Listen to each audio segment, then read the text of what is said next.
Episode 1. I hesitate to call myself a Deobandi in terms of school of thought because this smells of sectarianism, and also because some people, when they hear the word Deobandi, have the misunderstanding that Deobandi is a religious sect which has taken a different path from the majority of the Muslim Ummah. In reality, the scholars who relate to the school of thought of Darul Uloom Deoband, in their beliefs and actions, subscribe to the same balanced understanding of the Qur'an and Sunnah of the Messenger which the Ummah has been inheriting from generation to generation for the past 1400 years. They have not laid foundation to a new sect, rather they uphold the same beliefs and follow the same actions which the majority of the Ummah has accepted and has been acting upon. However, if ever they saw some mud being flung on them, they tried to remove it with wisdom and steadfastness. Due to this, some people who bore malice towards them tried to promote the view that Deobandi is a different section.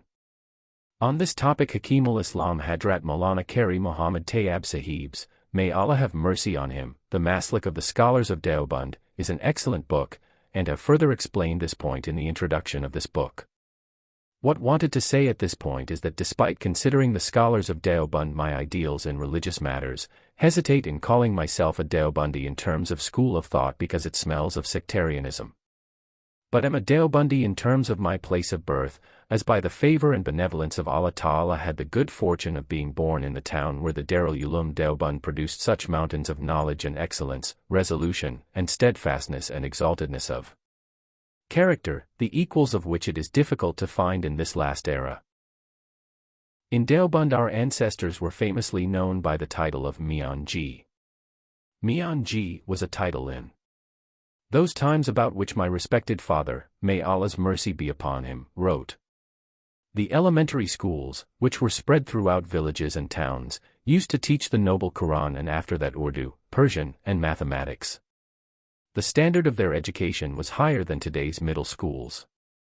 The teachers of those elementary schools were called by the title of Mian Ji. Besides religious knowledge, they also used to possess purity in their deeds and actions. For example, Mian Ji Nur Muhammad, who was the Sheikh of Haji Imdadullah Sahib Muhajir Makki, may Allah have mercy on both of them, was famous in Lohari, and Mian Ji Munay Shah Sahib was a saint in Deoband from whom Kashf and Karamat were profusely witnessed. My respected father, may Allah's mercy be upon him, also wrote. I could not find any reliable genealogy of my ancestors with a chain of trustworthy narrators. However, Sharia has not put a condition of a continuous chain of trustworthy narrators in these matters, rather whatever is heard from one's elders is considered sufficient. Have heard from many elders of my family that our family descended from Hadrat Usman, may Allah be pleased with him. I was born on the 5 of Shawwal 1362 H. I saw the same date written in my respected father's, may Allah's mercy be upon him, personal notebook. Since, in those times, only Hijri months and years were used for recording dates, my respected father, may Allah's mercy be upon him, did not write the date according to the Gregorian calendar. But later, after using conversion calendars, it was found to be equivalent to the 3rd of October 1943. And I heard this incident from my respected mother, may Allah's mercy be upon her, that on the very same day that I was born, a snake fell from the roof onto the very bed on which I was laid. And were this snake not drive away and killed, perhaps this world would have been spared my misdeeds. Anyway, I got to spend only 4 years and 7 months, October 1943 to May 1948, in the town of Deoband. And I only spent that phase of my life there in which a child is oblivious to everything besides his world of play and amusement, and later when he grows up, the life of those days is forgotten. But I remember many events from the Deoband of my childhood as if I am seeing them with my eyes. This was a time when the houses of Deoband did not have electricity, fans, water taps, or gas or oil stoves. Candles or lanterns were used instead of electric light bulbs. Instead of taps, water was stored in clay matkas or brass garas, to fill which the services of a water carrier were often used, who would carry a big leather water bag and deliver the water house to house. Fashionable and well-to-do localities would install a common bore well.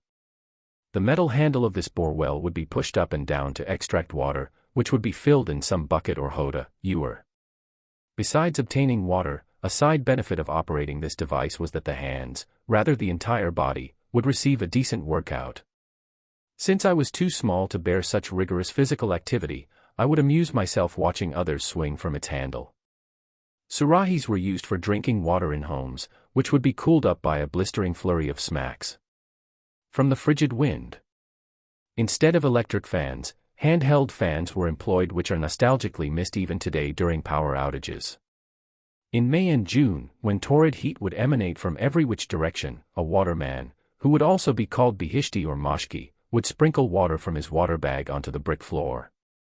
A swish of the handheld fan would summon the monotonous air towards one's face, and earthy scent from the moist floor would stir up at the same time, thus offering prospective tinges of coolness. In this kind of weather, when I would lie down in the courtyard on a netted charpie with my mother, there would be no veil of gas, petrol, or diesel between me and the starry sky, and neither would the tiniest star in the sky be dimmed out by artificial lights. I would gaze for long at the canvas of the night sky, with scintillating stars studded all over it and a web of the galaxy sprinkling whiteness all around. We children would conjecture that the sky is a road that Allah Ta'ala has created for angels. I would fall asleep imagining angels diving down and soaring up this celestial highway. I wish to begin narrating these memories with some random events from my childhood. But it is necessary to first introduce the members of my household. There is no need to introduce my respected father Mufti Muhammad Shafi Sahib, may Allah's mercy be upon him, because I am known because of him, not that he is known because of me. Whatever I am today is because of my relationship with him. If, with the grace of Allah, I received any goodness, then it was through him, and if evil came, it was because of not taking benefit from his company. In short, whatever I am his. If I am dark-hearted, then I am a blotch of your tulip garden, and if I'm cheery-faced, then I am a flower of your spring. So inshallah his mention will be made again and again in this biography. From the time I opened my eyes, I found my respected father, may Allah's mercy be upon him, engaged in two activities. By that time he had resigned from the post of Grand Mufti of Darul Uloom Deoband and also from teaching there. However, many students wished to attain the honor of learning directly from him, so at their request he would teach them at home. This arrangement was what is today known as tuition. But a fundamental difference is that while today teaching tuition is a major source of income, in madrasas the relationship between a teacher and a student is devoid of personal financial gains. This is to such an extent that if, for some students, it is perceived that they require extra classes beyond the lessons in madrasa, teachers would not only happily teach them separately, rather they would fulfill the rights of the students with full responsibility. And to charge students any remuneration for this was considered blameworthy in madrasa environment. Thus, my respected father would teach them with this same motivation in our home or in the masjid. Our neighborhood masjid was named a Dini Masjid, but people used to call it Dini Masjid. Initially, our respected paternal grandfather Hadrat Maulana Muhammad Yasin Sahib, may Allah's mercy be upon him, was its trustee. Later, my respected father, may Allah's mercy be upon him, became the trustee and would sometimes also teach there. Secondly, whenever he was at home I found him writing something. During summer nights we would hang a lantern at a door to receive light in the courtyard of our house. My respected father would be seen dipping his wooden pen, which was called kilik pen at the time, and writing something even under that lantern. Fountain pens were not in vogue in those days. Besides this, he had made a small room beside his sitting place which we used to call hujra. This was his place of worship, from where the sound of his recitation of Qur'an and zikr could be heard. How could I appreciate the status of my father's achievements in terms of his knowledge and action? The truth is that I haven't recognized it fully even today. But in my small world he was the center of love and affection. And he too used to love me. Almost all my elder brothers have tasted, besides his love, his scolding and beating, but only his love came in my lot. Once, when I was around 12 years old, accompanied my mother to visit my elder brother in Lahore. At that time my respected father wrote in a letter to my elder brother, "It is also difficult for me to pass the days without Muhammad Taqi, may Allah keep him safe." During our stay in Deoband only remember one of his travels, to Madras, in which separation from him was a real test of my patience. The salt on the wound was that at the time of his return, I had convinced my brothers to let me accompany them to the railway station to receive him. The main motivation of going was to welcome my respected father, but there were two side benefits I had in mind. Firstly, we would have to take a tonga, horse cart, to go to the railway station. A Hindu tongaman, Fagu, was quite popular in our locality. He would be pre-booked for such occasions, which we duly did. We were rarely afforded the opportunity to travel in a tonga because nearby distances could be covered by walking and slightly farther distances would be traversed in a dolii. Taqi, with my respected mother. We rarely traveled such distances where a tonga would be required. The trip to the railway station would, therefore, entail me getting to enjoy this royal mode of transport, the very thought of which was rather enticing. Secondly, the railway station itself was a place of amusement for us, which we rarely got to visit.